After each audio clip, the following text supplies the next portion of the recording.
Hi guys, നമ്മളിന്ന് ഒരു review തന്നെയാണ്. ഒരു ട്രെയിലർ മുഖേന നമുക്ക് റിവ്യൂ പറയാം.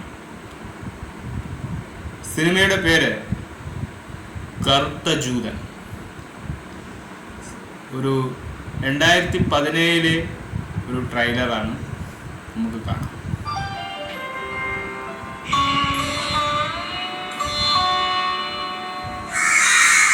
ഫിലിം കറുത്ത ജൂതൻ.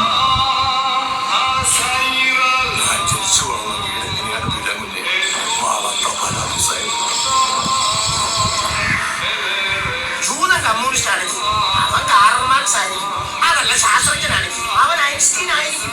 ജൂതന്മാരെ ഇടക്കാരല്ല കേട്ടോ.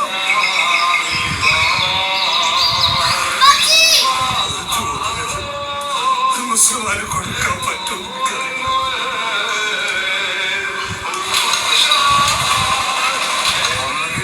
കൊന്നവനറിയില്ല, ചത്തതെന്തിനാണെന്ന് ചത്തവനറിയില്ല. മാളയിൽ നിന്ന് ജൂതന്മാർ ജീവിച്ചിരിക്കില്ല.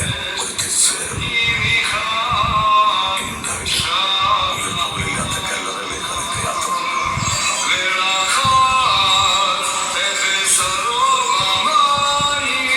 ചരിത്രത്തിലായാലും ജീവിതത്തിലായാലും കറുത്തവനെന്നും കറുത്തവൻ തന്നെ.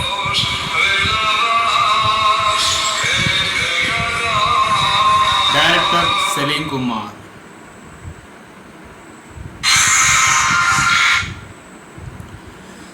അപ്പോൾ ഇത് സംവിധാനം ചെയ്തത് സലീം കുമാർ, ഇത് തിരക്കഥ എഴുതിയത് സലീം കുമാർ, ഇതിൽ അഭിനയിച്ചതും സലീം കുമാർ തന്നെയാണ് എന്നത് നമുക്ക് പറയാൻ പറ്റും. കാരണം കറുത്ത വർഗം, അതായത് ജൂത വിഭാഗം, അതായത് കുറേ കാലത്തിന് മുമ്പ്, വർഷങ്ങൾക്ക് മുമ്പ് ഈ ലോകത്തുനിന്ന്, അതായത് 1990 കാലഘട്ടത്തിന് മുകളിലായിരിക്കും ചിലപ്പോൾ ജൂതന്മാർ ഈ ഭൂമിയിലേക്ക് കടന്നു വന്നിട്ടുണ്ടാവുക. അവർക്ക് ഈ ലോകത്ത് ഒരുപാട് സ്വത്തുക്കളും അവർക്ക് ഒരുപാട് ജീവിതവും വഴിമുട്ടുന്ന അവസ്ഥകളിലേക്ക് മതത്തിൻ്റെയും ക്രൈസ്തവയുടെ ഒരു പേരിലും യാക്കൂബ് ഇസ്ഹാക്ക് എന്ന് പറയുന്ന ഈ ഒരു കഥയിൽ ഒരു പഴയ ചരിത്രത്തിലൂടെ നമുക്ക് പോകാനുണ്ട്. അപ്പോൾ ആ ചരിത്രമാണ് ഇതിൽ പറയുന്നത്. ഇതിൽ കാസ്റ്റ് ചെയ്യപ്പെട്ടിരിക്കുന്ന നായകന്മാർ സലീം കുമാർ പ്രതിനായകനായിട്ടും, രമേശ് പിഷാരടി ഇസ്ഹാക്കായ വ്യക്തിയുമായിട്ടും, ശിവാജി ഗുരുവായൂർ അതായത് ഈ കറുത്തവർഗത്തിൻ്റെ അപ്പനായും വരുന്നു. സലീം കുമാറിൻ്റെ സുഹൃത്തായിട്ട് ബാബു അനൂർ വരുന്നു. ഒരു ചായക്കടക്കാരനായി ജാഫർ ഇടുക്കി, സുബി സുധി എന്ന് പറയുന്ന ക്യാരക്ടർ ഇതിൻ്റെ കഥ പറയുന്ന രൂപത്തിൽ, കഥ പറയുന്ന രീതിയിലാണ് നമുക്കിത് ഇതിൻ്റെ ഇൻട്രോ വരുന്നത്. ഉഷ എന്നത് പറയുന്നത് ഈ ജൂതന്മാരുടെയൊക്കെ അമ്മയായിട്ടാണ് വരുന്നത്. ഒരു നാടക കലാകാരനായിട്ട് സോഹൻ സിനുവൽ ഉണ്ടായിരുന്നു. ഒരു മജീദ് എന്ന് പറയുന്ന കാസ്റ്റും കൂടി. അദ്ദേഹം ഒരു മായാവിയിലേക്ക് അഭിനയിച്ചൊരു നടനായിരുന്നു അദ്ദേഹവും ഇതിൽ. അങ്ങനെ 10 കഥാപാത്രങ്ങളും കൂടിയുള്ള ഒരു വ്യത്യസ്തമായ ഒരു ജോണറിൽ വ്യത്യസ്തമായ ഒരു കഥയാണ് ജൂതൻ എന്ന് പറഞ്ഞാൽ കറുത്ത വർഗക്കാർ എന്ന് പറയുന്നത്. അവരുടെ ജീവിതം ഒരു പോലെ വളരെ കഷ്ടപ്പാടിലൂടെയും വളരെ ദുരിത രീതിയിലൂടെയാണ്. കാക്ക എന്ന് പറയുന്ന, അതായത് പറവകളിലുള്ള ഏറ്റവും കറുത്ത പക്ഷി, ആ ഒരു കറുപ്പിനെ എന്നും നിഷേധിക്കുന്ന വർഗമാണ് നമ്മൾ ആ കാലവും ഈ കാലവും കണ്ടിട്ടുള്ളത്. അവിടെയാണ് പല മതത്തിൻ്റെയും ജാതികുലത്തിൻ്റെയും ഒക്കെ പേര് പറഞ്ഞ് തമ്മിൽ തല്ലുന്നതും, അവർ മരണപ്പെട്ടാൽ അവരെ തിരിച്ചറിയുക പോലുമില്ലാതെ അവരെ പുറന്തള്ളപ്പെടുത്തുന്ന ലോകത്തുനിന്ന് പുറന്തള്ളിക്കുന്ന ഒരു വ്യത്യസ്തമായൊരു കാഴ്ചയാണ് നമുക്കിത് കാണിക്കുന്നത്. ഇതൊരു ക്ലാസിക് കഥാപാത്രമാണ്.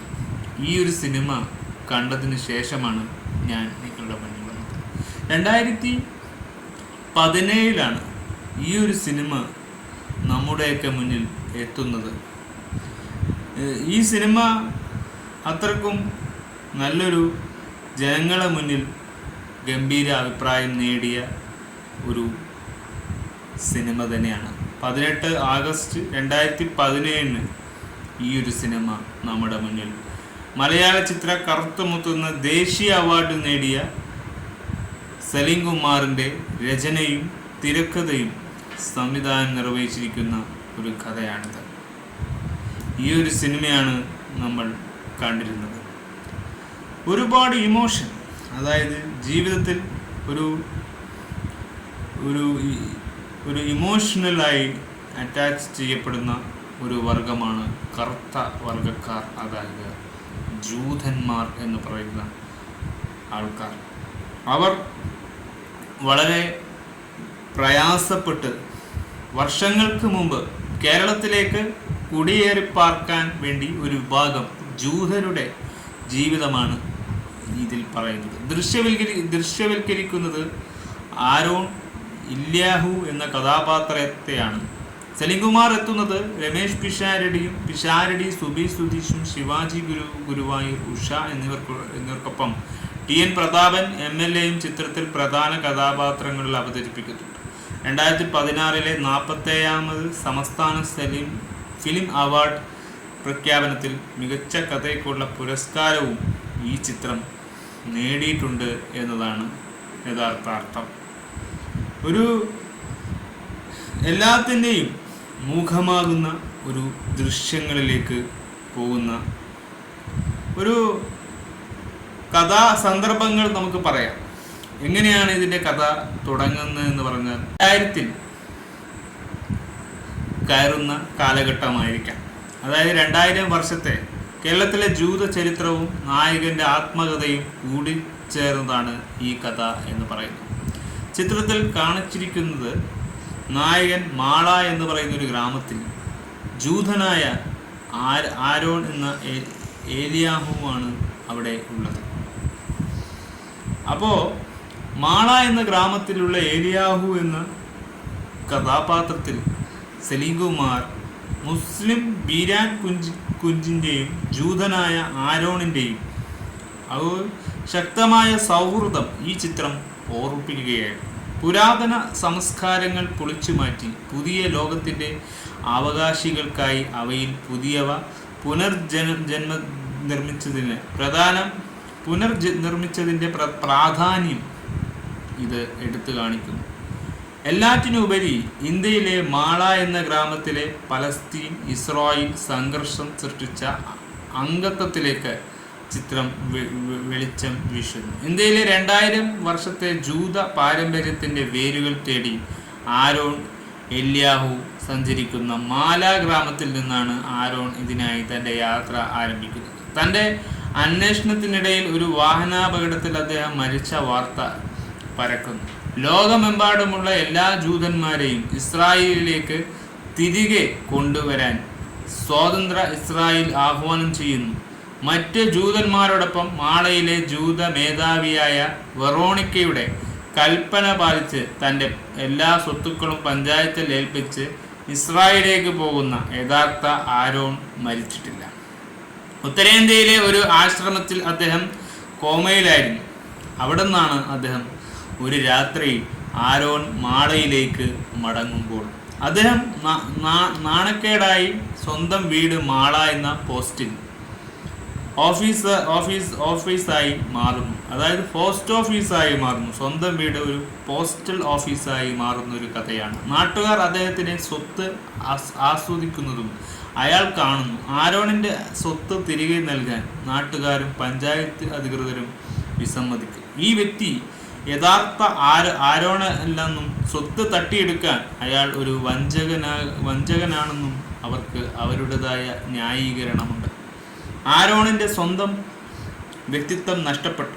ഭരണാധികാരികളും ജനങ്ങളും അദ്ദേഹത്തെ ഒറ്റപ്പെടുത്തുന്നു. എന്നാൽ ജൂതൻ സഹായം ലഭിക്കുന്നത് തൻ്റെ പഴയ മുസ്ലിം സുഹൃത്തായ ബീരാൻ കുഞ്ചിൽ നിന്നാണ്. കോടതിയിൽ പോലും ആരോണിന് സ്വന്തം വ്യക്തിത്വം സ്ഥാപിക്കാൻ വ്യക്തമായ തെളിവുകളില്ല. അയാൾ തെരുവിലേക്ക് വലിച്ചെറിയപ്പെടുന്ന ആരോണിൻ്റെ ബീരക്കുഞ്ചിൻ്റെയും 3 തലമുറകൾ കടന്നു പോകുന്ന അപ്രതീക്ഷ സംഭവങ്ങൾ ദി ബാക്ക് ജൂഡ് എന്ന സിനിമ വെളിപ്പെടുത്തും.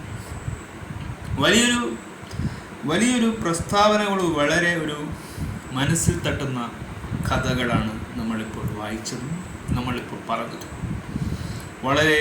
വളരെ നമ്മുടെ മനസ്സിനെ വല്ലാതെ അലട്ടുകയും ചെയ്യുന്ന ഒരു സംഭവമാണ് നമ്മളിപ്പോൾ കേട്ടത്. എന്തായാലും ജീവിക്കുമ്പോൾ നമുക്ക് പറ്റുന്ന അബദ്ധങ്ങളിൽ ഒന്നാണിത്. നമ്മുടെ ലൈഫിൽ നമുക്ക് ഒരിക്കലും ചെയ്യാൻ പാടില്ലാത്ത, അല്ലെങ്കിൽ ചെയ്തു പോകുന്ന തെറ്റിൽ നമ്മൾ ഒരിക്കലും ഇതുപോലുള്ള അവസ്ഥകളിൽ നിർണയിക്കുന്ന വേളയിൽ ഇങ്ങനെയുള്ള ദുരന്തമായ ഒരു അവസ്ഥയാണിത്. അതായത് ലൈഫിൽ എന്നും ഒറ്റപ്പെടുന്ന, നമ്മളെയും ഒറ്റപ്പെടുത്തിയിട്ടുണ്ട്. സ്വത്ത് എന്ന് പറയുന്ന ഒരു സങ്കല്പം തന്നെ കറുത്ത വർഗക്കാരുടെ, അതായത് ജൂതൻ എന്ന് പറയുന്ന വിഭാഗങ്ങളിലൂടെ ഉണ്ടായ സമ്പത്താണ് സ്വത്ത് എന്നൊക്കെ പറയുന്നത്. ആ സ്വത്തിനെയും സമ്പാദ്യത്തെയും മുറുകെ പിടിക്കാൻ കഴിയാതെ ഒരു മനുഷ്യ ജന്മങ്ങൾ ഒന്നുമില്ലാതാകുന്ന, ആരൊക്കെയോ എവിടത്തേക്കോ തട്ടിക്കൊണ്ടു പോകുന്ന ഒരു വർഗത്തിലേക്ക് നമ്മൾ ക്ഷണിക്കപ്പെടുകയാണ്. ഈ ഭൂമിയിലേക്ക്, ഈ പറയുന്ന കഥാപാത്രത്തിൻ്റെ ഉള്ളിലേക്ക് നമ്മൾ മനുഷ്യർ, നമ്മളും ഉൾപ്പെട്ട ഒരു കഥയിലെ ഓർമ്മകളെയാണ് ഈ തിരക്കഥ നമ്മൾ ഓർമ്മിപ്പിക്കുന്നത്. യാക്കൂബിൻ്റെയും ഇസ്ഹാക്കിൻ്റെയും ഒക്കെ കഥയിലൂടെ അടുക്കുന്ന ഒരു കുറേ കാലത്തിന് 2000-ൽ നടന്ന ഒരു സംഭവമാണ്. തൻ്റെ വീട്ടിലേക്ക് തിരിച്ചു വന്ന മാള എന്ന് പറയുന്ന ഗ്രാമത്തിൽ പോസ്റ്റ് ഓഫീസായി മാറിയ സ്വന്തം വീടിനെ, സ്വത്തിനെ, സ്വന്തം അമ്മയെ, പെങ്ങളെ കാണാൻ കഴിയാതെ ആ വെങ്ങിലേറ്റ മനുഷ്യൻ ഒന്നും കിട്ടാതെ നിര്യാതനായി പോയ ആ മനുഷ്യൻ്റെ ഉള്ളിലുള്ള വേദനയാണ് നമ്മൾ ഇന്ന് സിനിമയായി കണ്ടത്. എത്ര വലിയൊരു സങ്കടക്കടലാണ്. നമുക്കിപ്പോൾ ഇതൊന്നും കാണുമ്പോൾ ഇതൊന്നും ഒന്നുമല്ല. ഈ കാഴ്ചകൾ, വന്ന കാഴ്ചകളും പോയ കാഴ്ചകളും ഒന്നുമല്ല. യഥാർത്ഥ കാഴ്ച ഇതാണ് എന്ന് തോന്നിപ്പോകുന്ന, വളരെ ദുരന്തമാകുന്ന ഒരവസ്ഥ എന്ന് പറയുന്നത് ഇത്തരത്തിലുള്ള കാഴ്ചകളാണ്. വളരെ ഖേദകരമായി മാറുന്നതും ഇത്തരത്തിലുള്ള കാഴ്ചകളാണ്. ഇതൊക്കെ കാണാനും കേൾക്കാനും മനുഷ്യകുലത്തിൽ ജീവിക്കുന്ന ഓരോ വർഗത്തിനും ഒരു ഫാസിസ്റ്റ് തലമുറയാണ് 21-ാം നൂറ്റാണ്ടിൽ പഴയകാല ചരിത്രത്തിൻ്റെ ഒരു പവിത്രതമായ കാര്യങ്ങളാണിത്. ഈ സംഭവങ്ങളൊക്കെ കാണുമ്പോൾ കണ്ണുനീര് ഒരു നിമിഷമെങ്കിലും കാണുന്ന പ്രേക്ഷകർക്ക് വേണം. കാരണം ജൂതന്മാർ അത്രക്കും ഈ ലോകത്ത് ഒന്നുമല്ലാതാവുന്നത്, കറുത്തവർഗം എന്ന് പറയുന്ന നിഷേധിക്കപ്പെട്ട ഒരു വംശങ്ങൾ എന്ന് പറയപ്പെടുന്ന, ലോകത്ത് നിഷേധിക്കപ്പെട്ട വംശം എന്ന് പറയപ്പെടുന്ന അവസ്ഥയിൽ അവരെ എത്തിച്ചുകൊണ്ട് അവരുടെ സ്ഥാനമാനങ്ങൾ ഇല്ലാതാകുന്നത് എങ്ങനെയാണെന്നാണ്. ഇതും നമ്മുടെ ലൈഫിൽ ഇമ്പോർട്ടൻ്റ് ആണ്. ഇത് നമ്മളുടെ ഒരു പാർട്ട് ഓഫ് ഗെയിമായി മാറുന്ന ഒരു സംഭവം തന്നെയാണ്. ജീവിതത്തിൻ്റെ നിറയിലേക്ക് പോകുന്ന ഏറ്റവും വലിയൊരു അപഖ്യാതി എന്ന് പറയുന്നത് ഇതുപോലുള്ള കാര്യങ്ങളാണ്.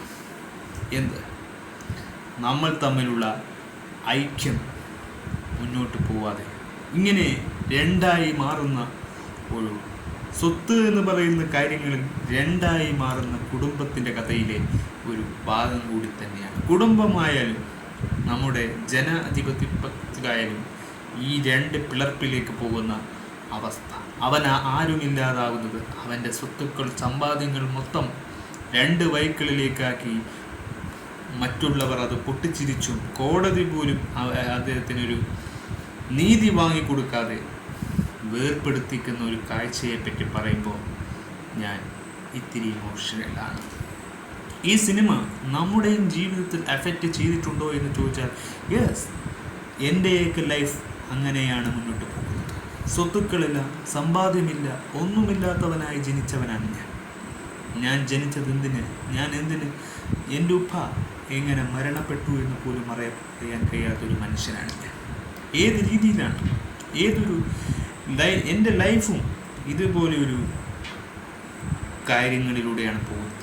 പരീക്ഷണമല്ല, മറ്റുള്ളവർ ഉണ്ടാക്കിയിരിക്കുന്ന പരീക്ഷണത്തിൽ ഇടപെട്ട ജീവിതത്തിൽ നമ്മൾ ഒന്നുമല്ലാതാകുന്നത്.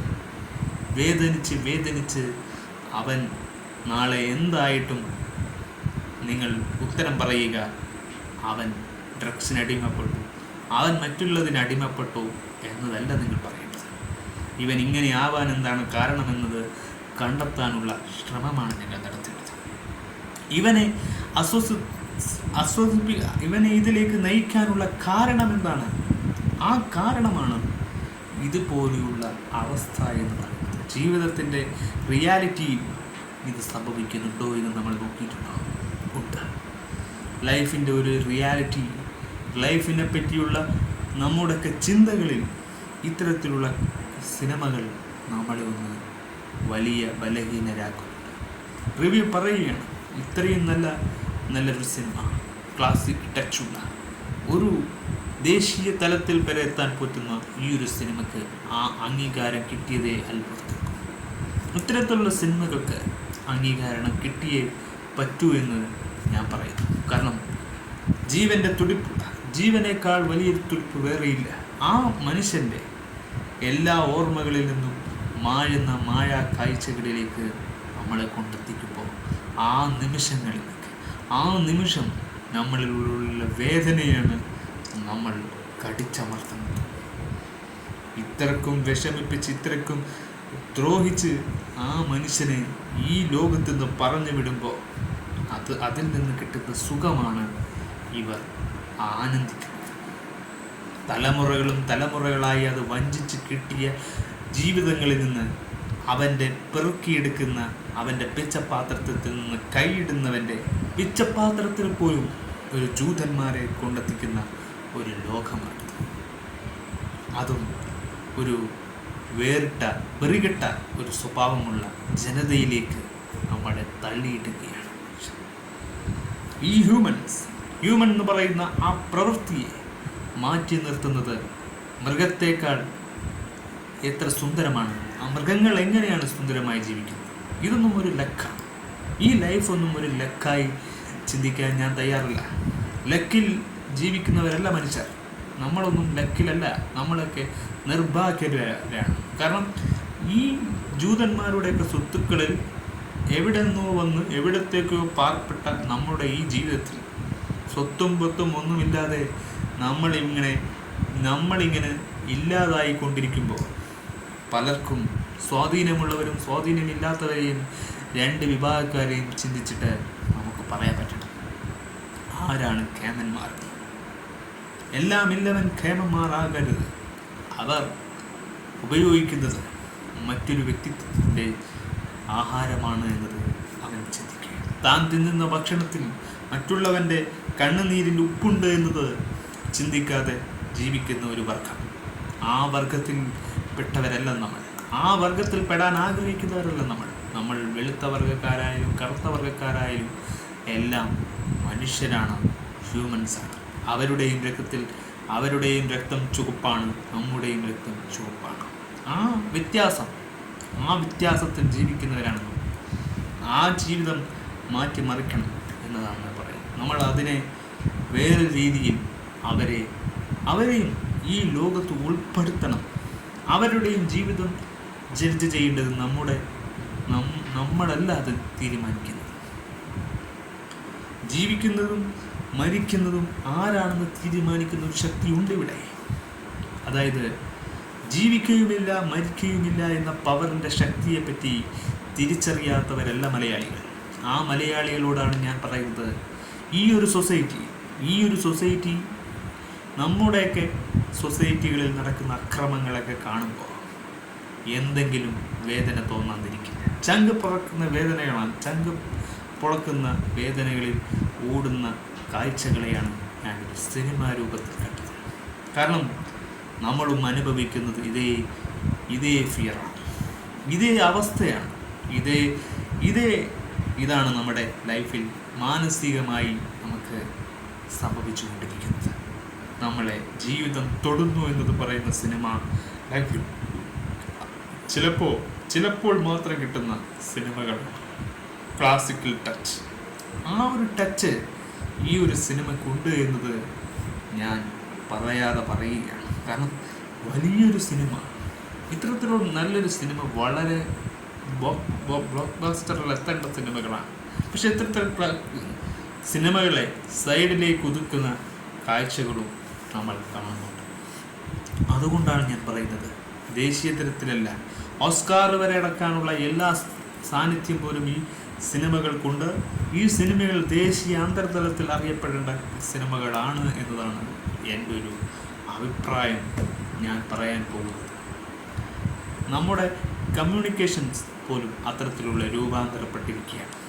നമ്മുടെ വ്യക്തി ജീവിതത്തിൽ പണക്കാരനോടുള്ള മറ്റൊരു വിധം പണമില്ലാത്തവൻ്റെ ഓടുള്ള പുച്ഛവും ഇതൊക്കെ ആ വിഭാഗത്തെ കാണുന്നു എന്നതാണ്. ഒരു കറുത്ത വർഗ്ഗക്കാരെ നമ്മളായി കാണപ്പെടുകയാണ്. പണമില്ലാത്തവനോടുള്ള അതിരുവരമ്പലുകൾ മായ്ക്കുന്നത് നമ്മൾ കാണുകയാണ്. അവൻ കാണിച്ചു കൂട്ടുന്നതും, അവൻ എന്തില്ലായ്മ പറഞ്ഞാലും ആ ഒന്നുമല്ലെങ്കിലും നമ്മൾ കാണിച്ചു കൂട്ടുന്ന മറ്റൊരു വിഭാഗത്തിൻ്റെ കഴിവുകേട്, ആ കഴിവുകേട് തന്നെയാണ് ഇവരെയൊക്കെ ഇല്ലാതാക്കിക്കൊണ്ടും നമ്മൾ ഒന്നും നേടുന്നില്ല.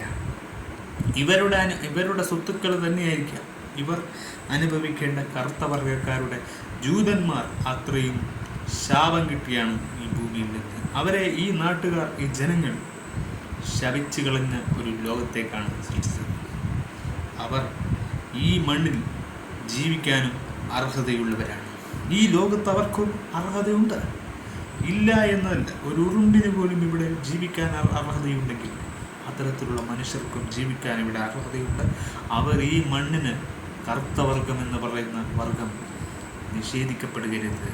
ജൂതന്മാർ എന്ന പേരിൽ അവരെ ഈ ലോകത്ത് നിലനിർത്തി അവർക്ക് കൊടുക്കേണ്ട നിർണായകമായ പങ്ക് കൊടുക്കണമെന്ന് തന്നെയാണ് എൻ്റെ ചിന്ത. കാരണം ഈ സൊസൈറ്റി അങ്ങനെയാണ്. സന്തോഷമായ ഒരു ജീവിതം കാണാനും സന്തോഷപരമായ ചിന്തകളിലേക്കൂടി പോകാനും ചിന്തിക്കാൻ കഴിയാതെ ഒരുപാട് ദുഃഖിക്കുന്ന മനുഷ്യരുണ്ട്. ഹ്യൂമൻ അനാലിസ്റ്റ് പരിശോധിച്ച് നോക്കുമ്പോൾ പല ദുരന്തങ്ങൾ അനുഭവിക്കുന്ന കുറേ ആദിവാസികൾ, എതിർക്കപ്പെട്ടവർ, ഒരു ബലഹീനനാക്കിയപ്പെട്ടവർ, ആ വർഗത്തിൽപ്പെട്ട വംശനാശങ്ങൾ പിടിച്ച മൃഗങ്ങൾ പോലെ തള്ളി സൈഡിലോട്ടേക്ക് തട്ടിക്കളയുന്ന ഒരു വിഭാഗത്തിലേക്ക് നമ്മളെയും നാളെ എത്തിക്കുമോ എന്നൊരു ചിന്തയാണ് എനിക്ക് ഈ സിനിമ കണ്ടപ്പോൾ കിട്ടിയൊരു റേഞ്ച്. അത് ഒരിക്കലും പാടില്ല നമ്മുടെ സമൂഹത്തിൽ. നമ്മുടെ ഈ ലോകത്ത് ഇത്തരത്തിലുള്ള ആൾക്കാർ, ഇങ്ങനെ നിഷേധിക്കുന്നവരെ, ഇങ്ങനെ ജൂതന്മാരായാലും അവരുടെ സമ്പാദ്യം ഇല്ലാതാക്കുന്നവരെ ഈ ഭൂമിയിൽ ആവശ്യമുണ്ടോ എന്ന് ചോദിച്ചാൽ ആവശ്യമില്ല. അത്തരക്കാർ നല്ല രീതിയിലല്ല മുന്നോട്ട് പോവേണ്ടത് എന്നും ചിന്തിക്കാൻ പറ്റും. കാരണം അവർ എത്ര ദുഷ്ടന്മാരാണ് എന്നാണ് ഞാൻ ചിന്തിച്ചു പോകുന്നത്. അവർ എത്ര വിരോധികളാണ്. ഈ പിടിച്ചു പറിക്കുന്നവരും കള്ള പറിക്കുന്നവരും പേര് പറയുമ്പോഴും അവർ ചെയ്യുന്നത് എന്താണ്? മാനസികമായി മുറിവേൽപ്പിക്കുക, മാനസികമായ അവൻ്റെ ശക്തിയെ ഛേദോപം ചെയ്യുക, മാനസികമായ അവൻ്റെ ശക്തിയെ വെല്ലുവിളിക്കുക, അവനെ ഒന്നുമല്ലാതാക്കുക, അവനെ ഉപദേശിച്ച് പദം വരുത്തുക എന്ന പല വ്യാഖ്യാനങ്ങൾ അതിൽ ഉൾപ്പെടുകയാണ്. ഞാൻ ആർക്കും വേണ്ടിയല്ല, ഈ ജനാധിപത്യത്തിന് വേണ്ടിയാണ് പറയുന്നത്. ഒരാൾക്ക് വേണ്ടി പറഞ്ഞുകൊണ്ട് നമുക്ക് കാര്യമില്ല. സമൂഹം മൊത്തം അറിയണം. സമൂഹം എല്ലാവരും അറിയണം ഈ നാട്ടിൽ എന്ത് നടക്കുന്നു, എന്ത് നടക്കുന്നില്ല. ഒരു വ്യക്തിയെ മാത്രം ഉപദേശിച്ചാൽ അവൻ ആ ജൂതന്മാരുടെ വിഭാഗത്തിലേക്ക് തള്ളിപ്പെടാൻ സാധ്യതയുണ്ട്. ആദിവാസി സമൂഹത്തിൽ തള്ളിപ്പെടാൻ സാധ്യതയുണ്ട്. അവൻ പാവപ്പെട്ടവൻ്റെ ലിസ്റ്റിലേക്ക് തള്ളിപ്പോകാൻ ഒറ്റ വ്യക്തിയെ അല്ല, സമൂഹത്തെ മൊത്തം എതിർക്കുക. തെറ്റുകൾ കാണുമ്പോൾ സമൂഹം മൊത്തം അതിന് കൂട്ടുപിടിക്കുന്നു, അതിന് ചുക്കാൻ പിടിക്കുന്നു എന്നത് നിങ്ങൾ മനസ്സിലാക്കേണ്ടതാണ്. പിണറായി സർക്കാർ കാണിക്കുന്ന കോപ്രായങ്ങൾ, ചില മറ്റു പാർട്ടികൾ നടക്കുന്ന കോപ്രായം. ഈ കോപ്രായങ്ങളെല്ലാം തമ്മിൽ തടിച്ചൊരു വഷളാകുന്നില്ല. ബെല്ലടിച്ചതിന് വേണ്ടി ലാസ്റ്റ് ജൂംബ ഡാൻസ് വരെ എത്തിക്കുന്ന കേരളമാണ്. ആ കേരളത്തിൻ്റെ അവസ്ഥയാണ് ഞാൻ പറയുന്നത്. പാർട്ടിയും തമ്മിലുള്ള യുദ്ധം രണ്ട് തർക്കമായി മാറുമ്പോഴും ഈ നാട്ടിൽ നിഷേധിക്കപ്പെട്ടൊരു വർഗം ഇവിടെ ജീവിച്ചിരിപ്പുണ്ടായി. ആ ജീവിച്ചിരിപ്പുള്ള വർഗമായിരുന്നു കറുത്ത വർഗക്കാർ, അതായത് ജൂതം എന്ന് പറയുന്ന ക്രൈസ്തവ സമൂഹത്തിൽ, അതായത് മുസ്ലിം സമൂഹത്തിൻ്റെ ചരിത്രത്തിലും ഉണ്ടാവും, ക്രിസ്ത്യാനിയിലും പറയുന്ന ആ വർഗക്കാർ, ക്രൈസ്തവ വർഗക്കാരുടെ ആ ഒരു പഴയ കഥയാണ് നമ്മൾ ആസ്പദമാക്കി ഈ വീഡിയോയിൽ പറഞ്ഞിരിക്കുന്നത്. നമുക്ക് വൈൻഡിങ് ചെയ്യാം. കാരണം സലീം കുമാർ എന്ന നടനെ അവിടെ കൊണ്ടുവരുന്നത് ഒരു ഇമോഷണൽ, ഒരു ക്ലാസിക് സിനിമ, കറുത്ത വർഗന്മാർ എന്ന ഈ ഒരു സിനിമയാണ് എന്നത് എനിക്ക് ടൈറ്റിലിൽ പറയാൻ പറ്റും. Salim Kumar is best actor എന്നത് എനിക്ക് പറയാൻ പറ്റുന്ന ഒരേ ഒരു സിനിമ കറുത്ത വർഗത്തിലെ ജൂതനായി അഭിനയിച്ച ആ ഒരു ക്യാരക്ടർ. ബൈ.